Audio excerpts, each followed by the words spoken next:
કારે રિક્ષાનો વાળી દીધો કચ્ચરઘાણ, ચારને ઈજા, રોષે ભરાયેલા ટોળાની કારને આગ ચંપી। જામનગરમાં સતત અકસ્માતોના બનાવમાં વધારો થઈ રહ્યો છે। શુક્રવારે રણજીતનગર પટેલ પાસે બે રિક્ષા અને કારનો ટ્રિપલ અકસ્માત સર્જાયો હતો, ત્યારે હવે ગોરીવાવની ગોલાઈ પાસે બેફામ ઓવરસ્પીડે કાર હંકારી રહેલા ચાલકે રિક્ષાને ટક્કર મારતા રિક્ષાનો કચ્ચરઘાણ વળી ગયો હતો। આ ગંભીર અકસ્માતમાં રિક્ષા ચાલક અને તેમાં સવાર 3 મુસાફરોને ઈજા પહોંચતા સારવાર અર્થે હોસ્પિટલ ખાતે ખસેડવામાં આવ્યા હતા। અકસ્માતને લઈને ક્રોધે ભરાયેલા ટોળા કારને આગ ચાંપી દીધી હતી, જેથી પોલીસનો કાફલો ઘટના સ્થળે દોડી આવ્યો હતો। તો બીજી તરફ જામનગરમાં રણજીતનગર પટેલ સમાજ પાસે ગઈકાલે બપોરના સમયે બે ઓટો રિક્ષા અને એક કાર વચ્ચે ટ્રિપલ અકસ્માત સર્જાયો હતો। સદભાગ્યે ત્રણેય વાહનોમાં બેઠેલી કોઈ વ્યક્તિને ઈજા થઈ ન હતી, પરંતુ ત્રણેય વાહનોમાં નુકસાની થઈ હતી।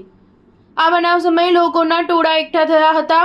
જામનગરના રણજીતનગર પટેલ સમાજ પાસે ગઈકાલે બપોરના સમયે GJ10 CG 7886 નંબરની કાર પસાર થઈ રહી હતી, જે કારની પાછળ સૌપ્રથમ એક ઓટો રિક્ષા ટકરાઈને વાંકી થઈ ગઈ હતી। ત્યારબાદ પાછળથી પૂરપાટ ઝડપે આવી રહેલી બીજી પણ એક રિક્ષા ટકરાઈ ગઈ હતી અને તે રિક્ષામાં પણ ભારે નુકસાની થઈ હતી। સદનસીબે કાર ચાલક તેમજ રિક્ષામાં બેઠેલા મુસાફરો અથવા રિક્ષા ચાલક કોઈને ઈજા થઈ ન હતી અને તમામનો બચાવ થયો હતો। આ વિચિત્ર અકસ્માતને લઈને જોરદાર ધડાકો થયો હતો અને આસપાસના વિસ્તારના લોકો ટોળે વળ્યા હતા। થોડા સમય માટે રણજીતનગર પટેલ સમાજના ચોકમાં ટ્રાફિક જામની સમસ્યા પણ સર્જાઈ હતી, જેથી પોલીસ તંત્ર દોડતું થયું હતું અને વાહન વ્યવહારને પૂર્વવત બનાવ્યો હતો। સ્ટાર ન્યૂઝ 7 હંમેશા સચ્ચાઈની સાથે।